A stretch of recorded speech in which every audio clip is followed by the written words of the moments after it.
이번에는 현장 특파원 리포트 시간입니다. 미국 현지 이슈 분석과 함께 상황 구체적으로 짚어볼 텐데요. 한국경제신문의 김현성 뉴욕 특파원 연결돼 있습니다. 오미크론 우려가 좀 약화된 줄 알았는데 애플이 매장 폐쇄 조치를 내렸습니다. 뉴욕 현지 반응은 어떻습니까? 예, 미국의 오미크론 감염자 증가세는 정말 무섭습니다. 신규 감염자가 순식간에 급증을 해서 작년 3월 코로나 팬데믹 발생 이후에 사상 최고 수준으로 올라섰습니다. 뉴욕타임즈 집계에 따르면 27일 하루 신규 감염자가 54만 3천 명으로 나타나서 기존 기록인 올 1월에 30만 명을 크게 넘어섰습니다. 이에 따라 전날은 19만 명 수준이던 7일간 하루 이동평균 신규 코로나 확진자 수가 24만 3천 명으로 크게 올라갔습니다. 이는 2주 전에 비해서 2배 이상 늘어난 건데요. 그래서 애플숍 등 매장들이 폐쇄를 하고 있는 겁니다. 곧 하루 75만 명을 넘을 것이라는 관측이 나오고 있습니다. 다만 입원 환자와 사망자의 증가세는 그렇게 많이 늘어나고 있지 않습니다. 7일간 하루 평균 입원 환자는 2주 전보다 한 6% 증가했고요. 하루 평균 사망자는 2주 전보다 약간 5%가량 줄었습니다. 이는 남아프리카 공화국이나 영국 등에서 나온 오미크론 감염 시에 입원율이 다른 변이 때보다 최대 80%까지 낮다는 연구 결과를 확인시켜주는 것으로 추정이 되고 있습니다. 미국 질병통제예방센터는 어제 백신 접종자의 입원율이 별달리 높아지지 않고 낮게 유지되고 있다고 덧붙였습니다. 오미크론 확산세는 심각하지만 금융시장은 그다지 걱정하고 있지 않은 게 현재 상황인데요. 증시는 이미 오미크론은 더 이상 증시를 위협할 그런 위험이 아닌 것으로 판단하고 있는 듯합니다. 기본적으로 순식간에 급증은 하지만 그런 순식간에 다시 사라지는 것으로 나타나고 있기 때문인데요. 남아공과 영국 등에 이어서 뉴욕에서도 하루 3만 명까지 넘던 것이 이제 이번 주에 들어서는 2만 명 수준으로 줄어들어서 정점을 찍은 게 아니냐 이런 관측이 나오고 있습니다.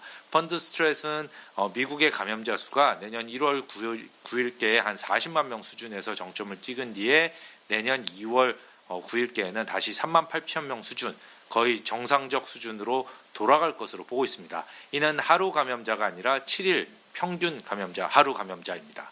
또 증상이 심각하지 않은 오미크론 변이가 심각한 델타 변이를 몰아낼 것이라는 연구 결과도 나오고 있는데요. 오미크론에 걸리면 델타 변이에 대한 어떤 중화 능력이 높아진다는 겁니다.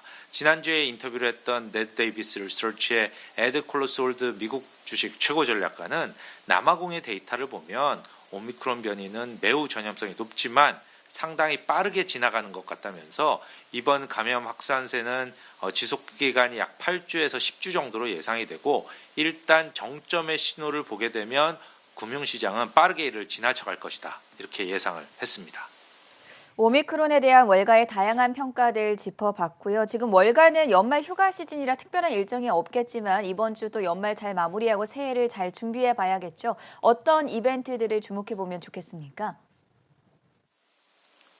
네, 말씀하신 대로 이번 주는 그다지 중요한 경제지표 발표라든지 이런 이벤트가 없습니다. 조금 지켜볼 만한 거는 이제 목요일 아침에 나오는 전주 실업급여 청건수, 그리고 금요일 날 나올 중국의 제조업 구매관리자 지수 정도인데요. 경제지표는 아니지만 조 바이든 대통령이 미국 중앙은행 페드의 신임 이사 3명을 새로 임명할 가능성이 있어서 주목이 되고 있습니다. 페드의 이사는 의장까지 총 7명으로 구성이 되는데요. 현재 한석이 공석이고 2명의 부의장이 사의를 표명한 상태이기 때문에 3석이 비게 됩니다.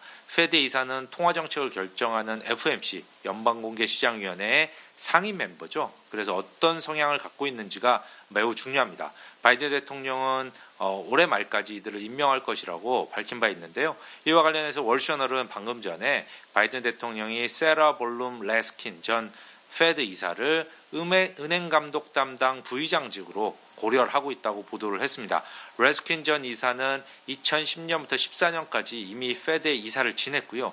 2014년부터 2017년에는 재무부 차관보를 역임을 했습니다. 2010년 당시 강력한 금융규제법이죠. 도드 프랭크법 제정에 깊숙이 관여한 것으로 알려지고 있습니다. 그는 작년에 페드의 광범위한 대출 프로그램에 대해서 좀 비판적이었던 것으로 알려지고 있습니다. 일종의 좀 매파인 셈인데요. 이 외에 필립 제퍼슨 데이비슨 칼리지 학장 또 미시간 주립대 리사 쿡 교수가 후보로 고려되고 있는 것으로 알려졌습니다. 이들은 흑인으로 저소득층 보호 이런 데 관심이 있는 것으로 알려졌는데요. 약간의 비둘기파로 예상을 할 수가 있겠습니다. 물론 어차피 회의를 주재하는 의장 자리, 즉 제롬 파월 의장이 재선임됐기 때문에 이들의 선임이 그다지 통화 정책의 결정에는 중요하지 않다. 이런 지적도 있기는 합니다. 연초에 나올 지표 중에 가장 관심이 쏠리고 있는 것은 1월 5일에 공개되는 12월 FOMC 회의록입니다. 시장이 주목하는 것은 위원들의 그 대차대조표 축소, 즉 자산 축소에 대한 발언과 의견들인데요. 페드가 내년 3월에 기준금리 인상과 함께 혹은 약간 조금 더 늦게 자산 축소에 나설 수 있기 때문입니다. 인플레이션을 잡기 위해서 단순히 기준금리를 올리는 것뿐만 아니라 그와 함께 자산 축소에 돌입을 해서 유동성을 적극적으로 흡수를 함으로써 이런 과열을 줄여야 된다. 이런 지적이 나오고 있는 탓인데요. 페드의 크리스토퍼 월러 이사는 지난 18일 날 페드가 내년 3월 금리 인상을 시작한 뒤에 첫 번째나 두 번째 FOMC 회의에서 만기를 맞은 채권이 저절로 상환되도록 놔둠으로써 대규모 대차대표 감축을 시작하는데 찬성한다 이렇게 밝혔었습니다. 그는 여름에 대차대표 축소를 시작한다면 금리 인상을 추가적으로 많이 해야 될 부담을 덜 수 있다. 그렇게 많이 금리를 인상할 필요는 없다. 이런 식으로 말을 했었습니다. 이는 당초 시장 예상보다 좀 공격적인 건데요. 페드는 지난 금리 인상 주기에 2014년에 말에 테이퍼링을 끝내고 2015년 말에 기준금리를 올리기 시작했고요. 2017년 하반기에 처음으로 자산 축소를 시작했었습니다. 당시 테이퍼링 종료부터 한 3년 가까이 지나서 자산 감축에 들어갔지만 이번에는 이를 훨씬 앞당길 수 있다는 그런 예상입니다. 제롬 파월 의장은 대차대조표에 대한 논의가 시작이 됐지만 감축이 언제 시작될지에 대한 결정은 내려지지 않았다 이렇게 밝혔죠. 그러면서도 그는 테이퍼링 종료 시점으로부터 그렇게 오래 걸리지는 않을 것이다 이렇게 밝혔었습니다. 이와 관련해서 골드만삭스는 내년 4분기에 자산 축소를 나설 것으로 예상을 하지만 하반기에 언제든 자산 축소를 시작해도 이상하지 않다면서 지난번 자산 축소 때는 월 100억 달러로 시작을 해서 월 500억 달러까지 차차 규모를 높였지만 이번에는 월 500억 달러로 시작할 것이라고 이렇게 예상을 했습니다.